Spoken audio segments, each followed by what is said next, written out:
All right, here it is. Finally, I have a camera that's working for now. And ready to get started here with reveal number 663. This is a bank wrapped roll of 1970 S Lincoln cents.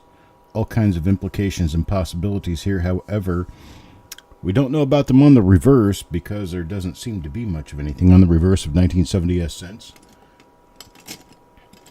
We'll still give it a shot, though. First 10 coins, anyway. I've been worrying so much about this camera, I didn't think to leave out my roll opener here. There we go. All right, here we go. Opening up 1970S original bank wrap roll of Lincoln cents. No telling what could be inside here. Anything from minor double dies, repunch mint marks, major double die obverse, worth into the thousands of dollars, small dates. Within the expected condition of this roll, we're looking at small dates in the range of $30 to $50 each. Let's see what we get. This one's been taped to be sure it doesn't come open.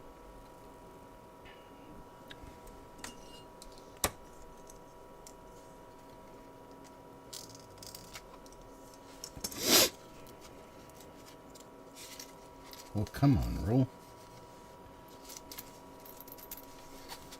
Here we go. Finally getting some progress, getting this thing opened up.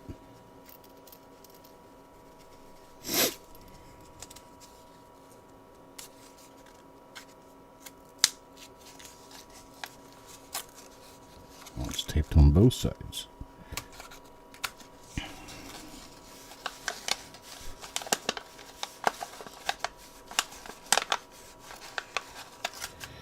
All right, there we go. Got that taken care of.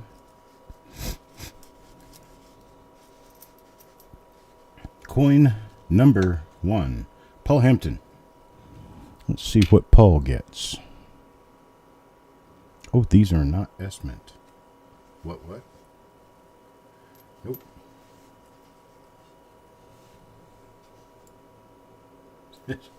This is a 70 Philadelphia roll. Oh, well. So, we know what we're going to do with that. I'm going to sock that little baby back up. Label it properly. And put her away. I'm going to grab you another roll. Hang on just a second.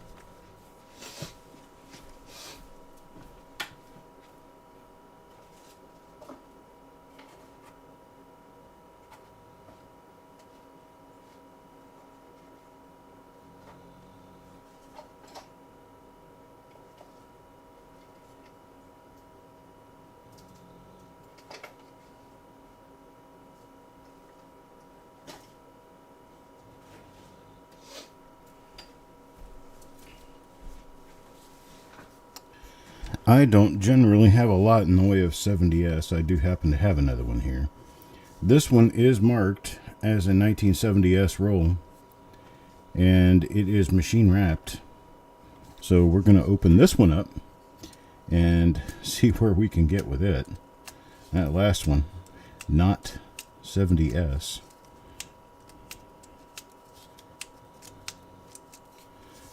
So let's see how this one works.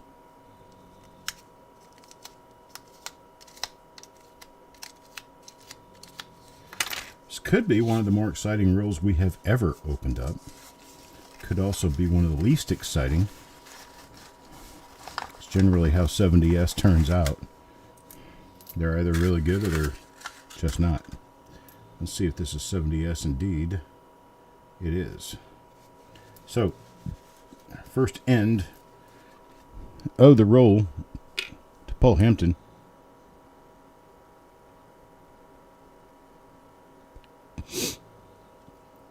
I'll have to dust this one off just a little bit so I can see some of the stuff that's on here. There we go. Now we have a more or less normal looking coin. Looking for double dies. Looking for repunchment marks. I'll look on the reverse of the first 10 coins just to see whether we might happen to discover anything new.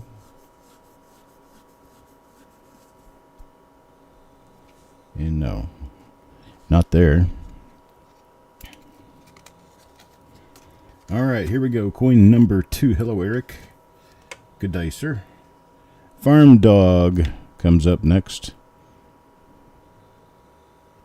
And I got nothing.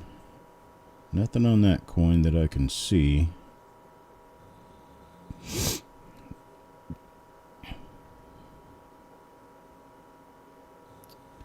Nothing there. Check the reverse real quick.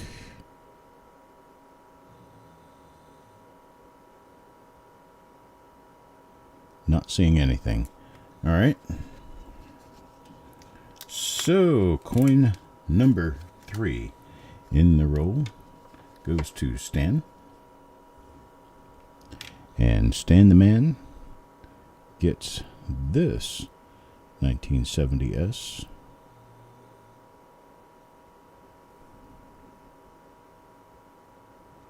Got no doubling there.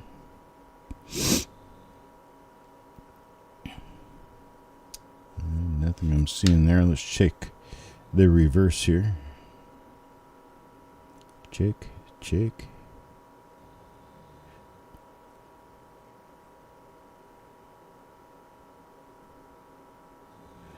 Getting nothing. Check coin number 4. Mickey?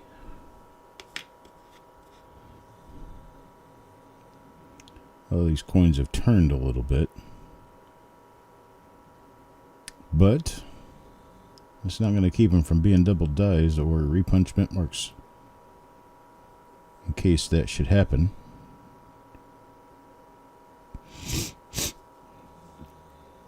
What was that? Nothing. Okay. So I had an incident yesterday with hot peppers. Had some really hot peppers I got from the farmer's market. And I picked one kind called pineapple habanero. And I thought, well, and it said it was hot and sweet. So I figured, okay, well, let me try that. So I bought a couple of dozen of them, or about a dozen of them, brought them home, and washed and pulled the stems off, and decided I was going to have some lunch, and I picked one of those, give it a shot, and see what it tastes like. And I had just finished cutting the seeds out of a couple of dozen peppers so I could harvest the seeds out of them to use them next year in my garden. And I did not thoroughly wash my hands thereafter. We all know where this is going. Well, first of all, the pineapple habanero tasted like I was putting a lit welding torch on my tongue. It was probably one of the hotter peppers I have ever tried. Which that was not especially wonderful. But then, a little bit later on, I rubbed my nose, and I am still being affected by the capsaicin that came off of my fingers onto my nose, which actually burned my skin.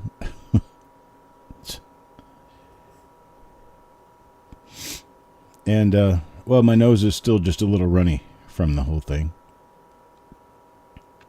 I have ceased the suffering, but not necessarily the side effects. So we're still working through that. So try to ignore my sniffling and possible sneezing and other things that come from it.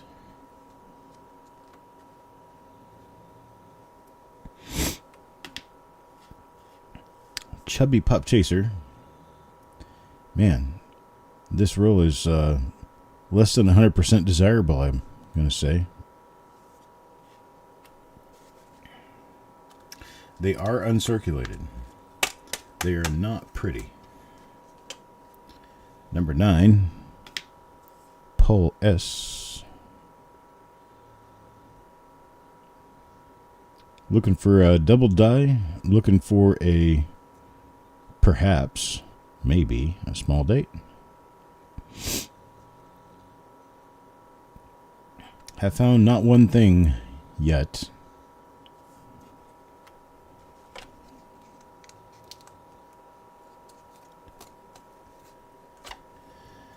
But I have a lot of Tabasco seed. I have a lot of Thai pepper seed.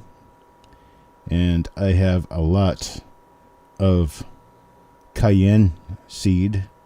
I've also got serranos. So I'll have plenty to put out for next year. I'm not a real big fan of jalapenos anymore. Something about their flavor is just not with me. Here's one for Eric Beyer.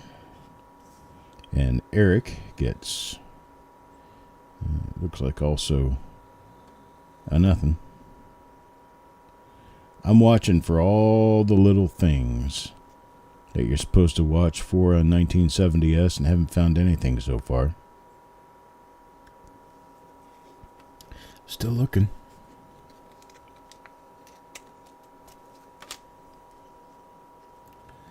Yeah, I'm all about trying to do a good raised bed next year. Come up with a couple of thousand peppers. I'm working on coming up with the proper vinegar and salt mix to pickle them.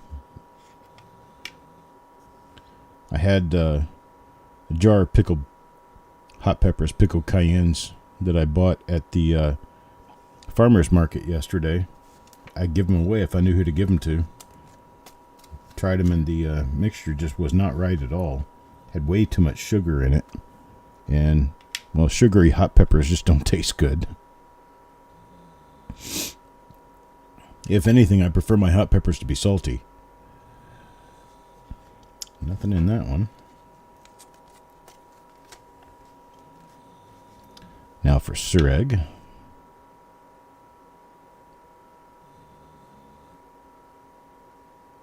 Got nothing there either.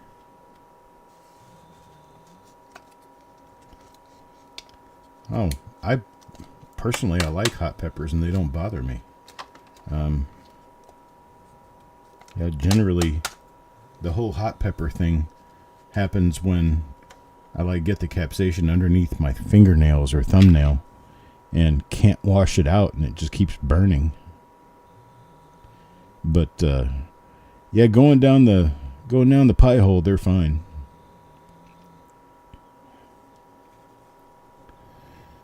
Good day, Eric. Now number 16, Mark Thomas. Let's see what we can get out of these, if anything. I don't see much.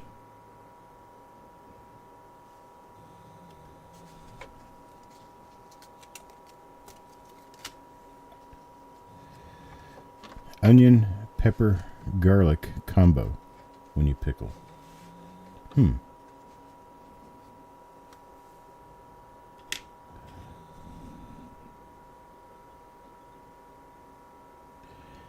That sounds interesting. Never thought about that, actually, putting garlic in there. Some garlic, some salt, some vinegar. I just have to worry about what kind of vinegar do I use. I've got some white distilled vinegar here at home, but I'm actually kind of thinking of going with the more natural apple cider vinegar.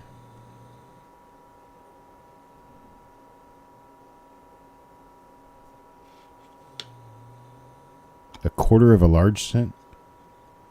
Was it cut that way or was it torn apart that way?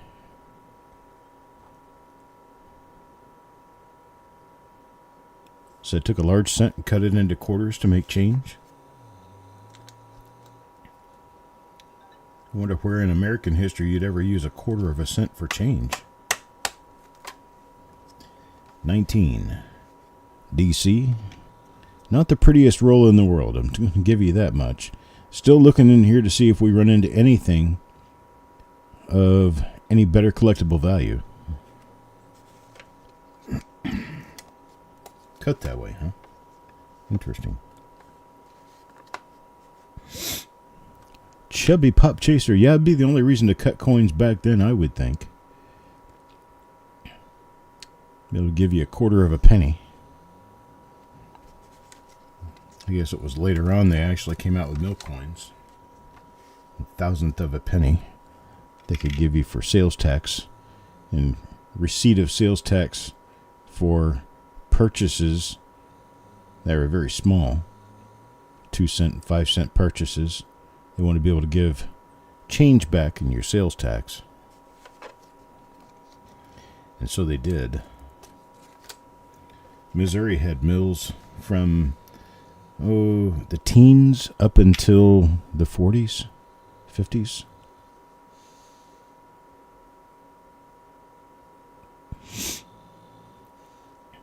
The first Missouri mills were big cardboard tokens, looked like milk caps. And the next ones for Missouri were made of aluminum, zinc, some odd form of mixture of silver-colored metal that didn't last very long. And the next ones were made of plastic. I think they were all red and green plastic. There's one for Sissy.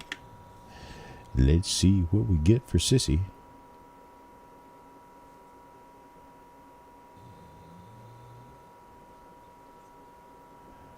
Not Naya.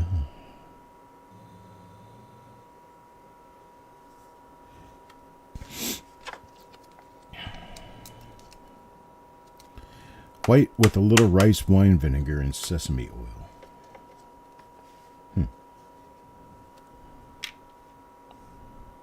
Hang on. White, rice, sesame oil, garlic, onion, peppers. Any water?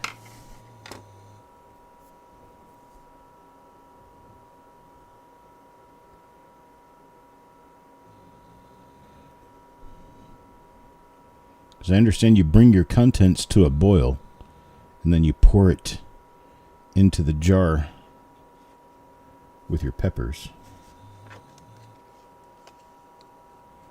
Just a touch of water usually boils off, okay.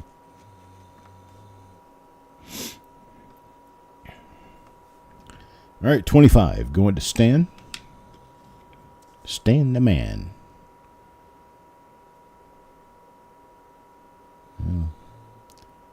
Not trying to grab a promise out of this, but I'm telling you, you never know where the goodies are going to run in and say hi. So, there's Carl. One for Carl. And it's another large date. Now, telling the large dates from the small dates, it's actually pretty simple.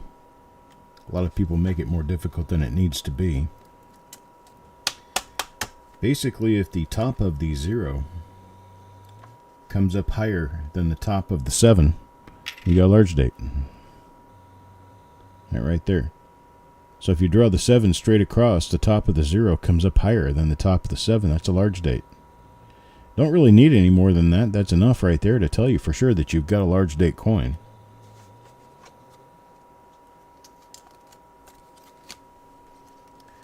It's number 28 now for Ant. Ant.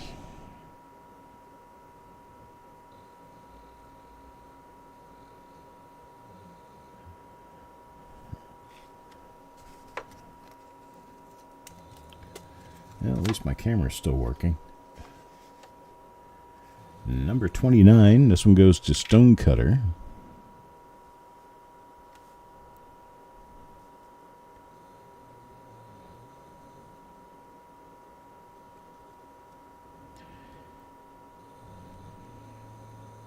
Yeah, these peppers that I got at the farmer's market are, they seem to be properly done.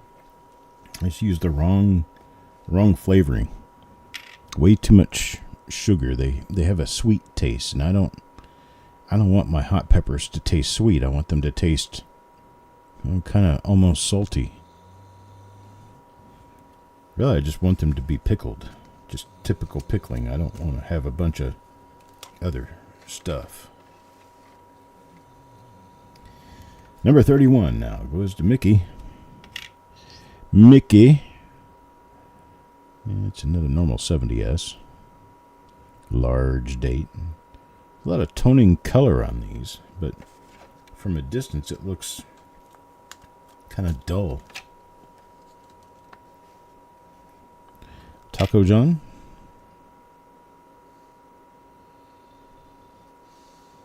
A little bit of machine doubling on the date on that one. Until you're machine doubling. I always tell machine doubling because it's very flat. It's very flattened down to the field. It also affects the date and the mint mark, which is not possible with a RPM or a double die in 1970. The date and the mint mark were placed into the die at different times, possibly even on different days. They're not part of the same process. Surag. The die making process is what creates the date, the other digits and letters and things on the coin. The mint mark is added to the finished die before it's to be used. So they're holding on to a whole bunch of dies in a closet. Let's just say they're on a shelf in a closet. Denver decided they needed 10 new dies. So somebody go in and grab 10 dies and add the Denver mint mark and box them up and ship them to Denver. Same thing San Francisco. Now why exactly we have large and small date for San Francisco and not for the Denver and Philadelphia, even though the dies were made in the same place? Good question. I haven't actually ever found out the answer to that. Number 35 now goes to Taco John. And nothing there. Nothing on number 35.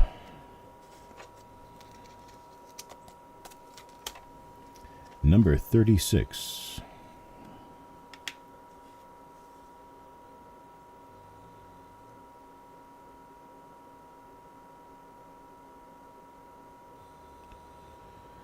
Nothing there.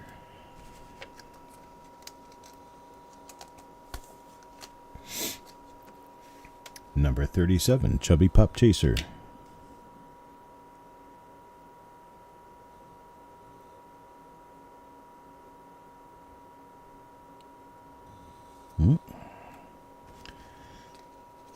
Just wondering where I should get my jars and lids to do my canning. So I'm going to do it small time this year, but next year I'm thinking about going bigger. Doing enough that I can share with the neighbors and whatnot.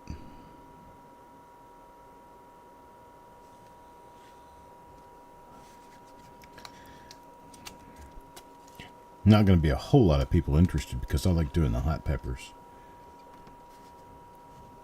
But I'll be slicing my serranos and my cayennes to make them a little smaller so you can spread them out on a sandwich or something. Or you can eat them as little slices in burritos or wherever. Number 40. On to Sissy again.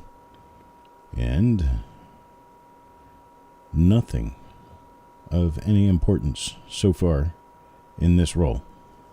Nothing, not one thing.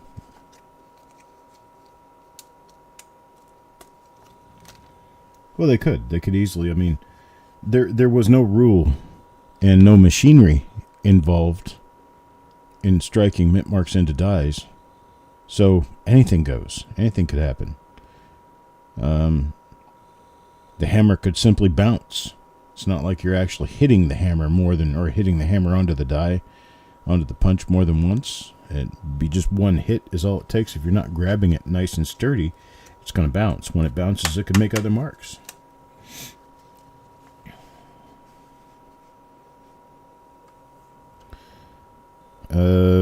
Grocery store sells new tops separately. I would hope so.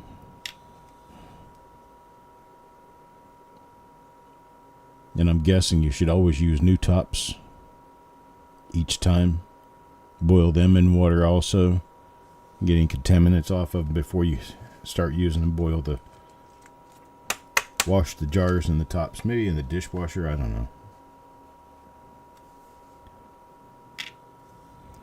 We're on coin 43 for DC. I'm nearly completely prepared to do my canning job this year. I'm not going to can them separately. They're all going to get canned together so the flavors meld. But there's going to be Thais, Tabascos, Cayennes, and Serranos together.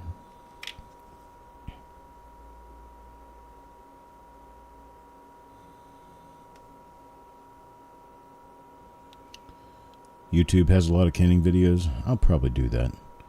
Whatever I do, I don't want to make the same mistake that the farmer made that I bought this jar of peppers from. I really don't like them.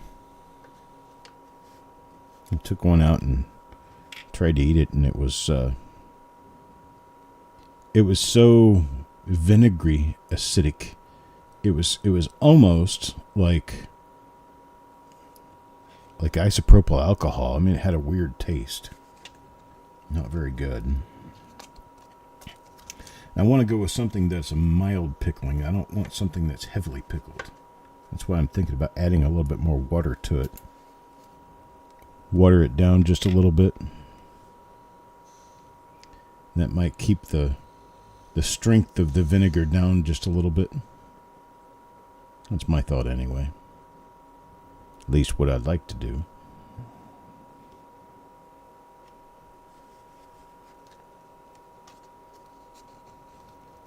Use balsamic vinegar? Yeah. Okay, then I'll stay away from that. For sure. I want mine to be flavored pretty closely to the ones that you buy, the pickled jalapenos in slices that you buy in jars in the grocery store. I want mine to be flavored relatively similar to that. I have to imagine that's probably relatively simple ingredients.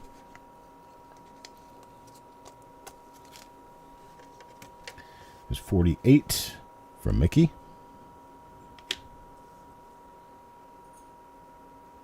Man, we're just having no good luck at all with this roll.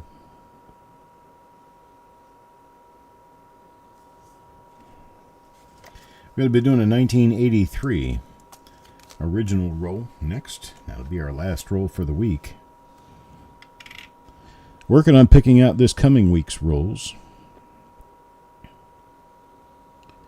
Haven't quite finished picking them out yet.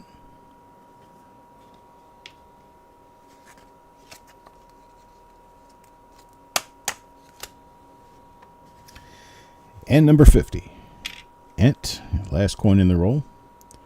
Turns out to be another normal one. This one has machine doubling on the date and mint mark as well as a number of the other coins in the roll. Unfortunately, we come out with a pretty normal roll of 1970s. Sorry about that. My first pick was a 70 plain, so at least we ended up with a 70s. Not favorable. Not favorable at all. We'll have to try another one sometime. Try to come up with some of the other better stuff. Did open a roll of 70s one time about 15, 20 years ago, and it had 5 small dates in it, so that does happen. Just not common. But there we go. Let's see. Just use salt.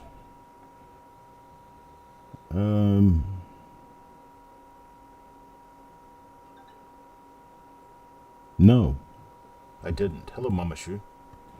No, I've never tried anything because I haven't ever tried doing this before. This will be my first effort. I wouldn't want to put, I wouldn't want to put any sugar in my peppers. I'm thinking, let me just look up what pickling brine is and try using that instead. Maybe a little bit of vinegar, because I do like a slight sour flavor, but not the, like, Bam vinegar. You know, not into that. But anyway, I will... Yeah, no sugar. I wouldn't want sugar in, not in my peppers. You know, maybe I'd do a little bit of sugar if I was like canning beets or something like that, but not peppers. All right, I'm going to take off here and come back with this 1983 roll here in about 10 or 15 minutes. I'll see you then. Have a good afternoon.